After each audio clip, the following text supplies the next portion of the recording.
प्यारे अजीज़ दोस्तों, मुफ्ती सलमान अज़हरी साहब की गिरफ़्तारी के बाद एक चीज़ बहुत अच्छी देखने को मिली है। वो ये है कि मुफ्ती सलमान अज़हरी साहब की गिरफ़्तारी के बाद कोई भी तबके का शख्स हो, कोई भी फ़िरके का शख्स हो, हर कोई मुफ्ती सलमान अज़हरी साहब के साथ खड़ा है और उनका सपोर्ट कर रहा है। चाहे देवबंदी हो या वहाबी हो या अहले हदीस हो, किसी भी फ़िरके से ताल्लुक़ रखने वाला शख्स हो, हर शख्स जो है मुफ्ती सलमान अज़हरी साहब के सपोर्ट में खड़ा है। दोस्तों, मुसलमान तो मुसलमान, हिंदू भी मुफ्ती सलमान अज़हरी साहब के सपोर्ट में आ रहे हैं। हम आपको दिखला दें कि ये विनय डूबे हैं जो मुफ्ती सलमान अज़हरी साहब के सपोर्ट में ट्वीट कर रहे हैं। इनके अलावा एक हिंदू भाई ये हैं जो मुफ्ती सलमान अज़हरी साहब के साथ खड़े हैं, उनका साथ देने के लिए वीडियो बनाकर डाल रहे हैं और मुफ्ती सलमान अज़हरी साहब के सपोर्ट में वीडियो बना रहे हैं। आप इनकी वीडियो देखिए और इसके बाद एक अच्छा सा कमेंट इन हिंदू भाई के लिए ज़रूर कर देना। दोस्तों नमस्कार, मेरा नाम रविकांत भारती। आप सभी को बता दें कि मुफ्ती सलमान अजहरी साहब को गिरफ्तार कर लिया गया है और उनका गुनाह यह है कि वह इजराइल को कंडेम कर रहे थे और इजराइल के खिलाफ भाषण दे रहे थे। वह फिलिस्तीन के गाजा पट्टी पे जो मासूम बच्चों का, अस्पताल पे महिलाओं को जो कत्लेआम हो रहा है, उस कत्लेआम से उनका हृदय बहुत दुखित था और वह भाषण देते हुए इजराइल को खरी खोटी सुनाते हैं और वह कह देते हैं कि आज खामोशी है, कल शोर आएगा, आज कुत्तों का दौर है, कल हमारा दौर आएगा। यह बात सलमान अजहरी इजराइल को टारगेट करते हुए उस भाषण में कहते हैं, लेकिन यही दो लाइन पीछे का शायरी में से काट के वायरल किया गया और बोला गया कि यह हिंदुस्तान के खिलाफ बोल रहे हैं, हिंदुओं के खिलाफ बोल रहे हैं। और उसके बाद गुजरात एटीएस आया, इनको अपने घर पे नजरबंद किया 10 घंटे और उसके बाद गिरफ्तार करके महाराष्ट्र पुलिस के साथ गुजरात एटीएस इनको महाराष्ट्र के थाने में लेके गया और फिर महाराष्ट्र का थाना जो है, वहां थाना से लेके कहां चले गए, यह जूनागढ़ गुजरात के लिए इनको लेके प्रस्थान कर गए। अब मुफ्ती सलमान अजहरी ने जो इजराइल को टारगेट किया था, क्या इसके पहले हिंदुस्तान में इजराइल को कोई टारगेट नहीं किया है? दोस्तों आपको बता दें, हमारे देश के एक महापुरुष हैं जो पूर्व प्रधानमंत्री हैं, जिनका नाम अटल बिहारी वाजपेयी है। वह इजराइल को ना भाषण देके उसकी औकात दिखाई और कहा कि अगर कोई विदेशी ताकत हमारा जमीन अगर छीनता है, इस चीज को हम बर्दाश्त नहीं कर सकते। ठीक उसी प्रकार फिलिस्तीन का जमीन जब हम अपने लिए बर्दाश्त नहीं कर सकते तो दूसरे के लिए भी नहीं। अगर फिलिस्तीन का जमीन इजराइल ने लिया है तो इजराइल को वह जमीन छोड़ना पड़ेगा। और अटल बिहारी वाजपेयी ने इजराइल का विरोध किया था। तो इजराइल का विरोध करना क्या गलत है? आप बताइए, क्या इजराइल जो है अमानवीय घटना नहीं कर रहा है? इजराइल जो है 2 वर्ष 4 वर्ष के बच्चों को मार रहा है। कल जो है एक बच्चा बंदूक के साथ, वो जो खिलौना वाला बंदूक प्लास्टिक का होता है ना, 4 वर्ष का छोटा सा मासूम बच्चा उसके साथ खेल रहा था वेस्ट बैंक फिलिस्तीन में। वहां से उसको पूरा आर्मी पहुंचता है, उसके घर को ध्वस्त करने का प्रयास करता है और बच्चे को गिरफ्तार करके लाता है।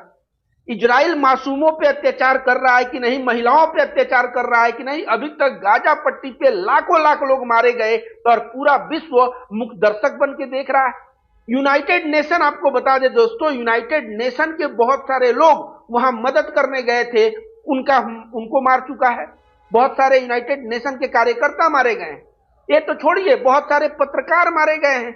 और इस तरह से इजराइल जो टारगेट कर रहा है, यह पूरे विश्व के मानवता, अगर आप मानव हैं तो उसके ऊपर कलंक है।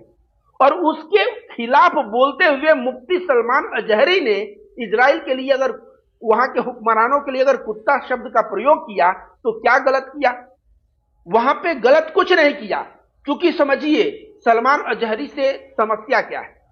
यति नरसिंहानंद नामक कुकुर को तो आप लोग जानते होंगे, यति नरसिंहानंद सरस्वती नाम था उसका। जब नूपुर शर्मा का प्रॉफेट मोहम्मद के ऊपर बयान आया था तो यति नरसिंहानंद सरस्वती कहता है कि जो नूपुर शर्मा बोली है वह किताबों में लिखा हुआ है, कुरान में लिखा हुआ है। मैं कुरान सीडी उडी सब लेके आ रहा हूं जामा मस्जिद। 17 जून को 2022 की बात है, 17 जून को इंडिया का कोई भी इस्लामिक स्कॉलर, मौलाना, मुफ्ती, किसी में अगर हिम्मत है तो आ जाए और मेरे साथ डिबेट कर ले। उस वक्त हिंदुस्तान के कोई भी मुफ्ती मौलाना ने आवाज नहीं उठाया, सिर्फ एक बंदा आवाज उठाया और जिसका नाम था मुफ्ती सलमान अजहरी। और यह बोले कि मुझे चैलेंज कबूल है, मैं 17 जून को आऊंगा, तू किताब लेके आना, सीडी लेके आना और तू प्रमाणित करना। यह 17 जून को जामा मस्जिद दिल्ली पहुंचे, बहुत भव्य इनका स्वागत हुआ। यति नरसिंहानंद का इंतजार होता रहा यति नरसिंहानंद भाग, वो पता नहीं वो दासना मंदिर से भी उस दिन भाग गया होगा, मुझे लगता है जामा मस्जिद आने की तो बात छोड़ी।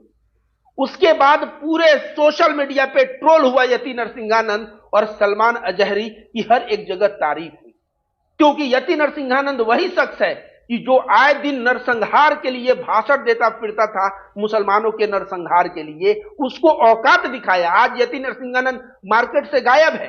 क्यों गायब है पता है? क्योंकि हिंदू लोग भी जो होते हैं ना, यति नरसिंहानंद के चेले चपाड़े, जो नकली नफरती, वे लोग भी देखते हैं कि अगर सामने वाले में दम नहीं है तो उसके साथ खड़ा नहीं होते, उसके साथ खड़ा होना छोड़ दिए, उसका वीडियो शेयर करना बंद कर दिए।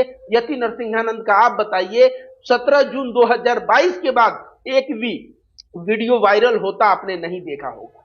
तो यति नरसिंहानंद का जो दुकान था ना, जो सोशल मीडिया पे नफरत की दुकान चलाता था, उस दुकान को बंद किसने किया? मुफ्ती सलमान अजहरी ने बंद किया। आगे दोस्तों आपको बताते हैं, क्या मुफ्ती सलमान अजहरी सही में एक आतंकवादी प्रवृत्ति का व्यक्ति है? क्या वह हिंसा को प्रमोट करता है? तो जाके उनके दो चार ना स्पीच सुनिए, उपदेश सुनिए। मोहम्मद साहब के जिंदगी से अच्छाइयों को खोज खोज के वह बताते हैं कि प्रॉफेट मोहम्मद साहब ऐसे थे, वैसे थे, ये थे, वो थे। आप भी दूसरे का सेवा करिए, दूसरों के लिए जिए, अगर पड़ोसी भूखा रहे तो उसको खाना खिलाइए, अपने लिए क्या जीना। और इस तरह जो है प्रॉफेट मोहम्मद के मार्ग पे चल के पूरे मानवता की सेवा करने की बात ये करते हैं।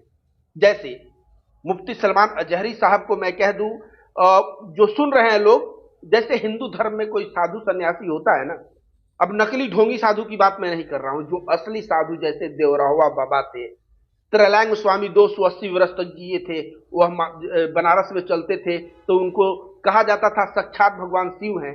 इस तरह त्रैलंग स्वामी, योगानंद थे, युक्तेश्वर गिरी थे, लहरी महाराज थे, अभी अड़गड़ानंद महाराज जी जो छत्तीसगढ़ मिर्जापुर में है।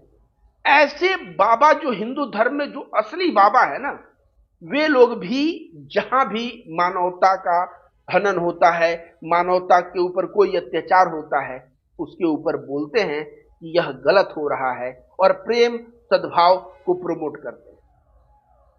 अब यह मुफ्ती साहब भी हमेशा इनका आप बयान सुनिएगा, बोलने का तरीका देखिएगा, बहुत ही पोलाइट, बहुत ही विनम्र और बहुत ही अच्छी बातें मुसलमानों को सिखाते हैं। अगर इनके सिखाए हुए मार्ग पे मुसलमान चले और हिंदू धर्म के सच्चे साधु सन्यासियों को सिखाए हुए मार्ग पे अगर हिंदू चले तो हिंसा हो ही नहीं सकता, ये मैं रविकांत भारती गारंटी देता हूं। अब इन्होंने जो शायर कहा है कि आज खामोशी है कल शोर आएगा, आज कुत्तों का दौर है कल हमारा दौर आएगा, क्योंकि इनकी भी मजबूरी समझिए। कोई व्यक्ति जो होता है ना, एक बर्दाश्त, जैसे भागवत गीता में बोला भी गया है, यदा यदा ही धर्मस्य, मतलब उसका पूरा मतलब होता है कि जब भी जो गलत लोग हैं वो बढ़ जाते हैं और अत्याचार होता है तो भगवान प्रकट होते हैं। भागवत गीता यह भी बोलता है कि बहुत ज्यादा अत्याचार होने पे अगर लोग चुप रहें, सहते रहें, तो वह गुनहगार है।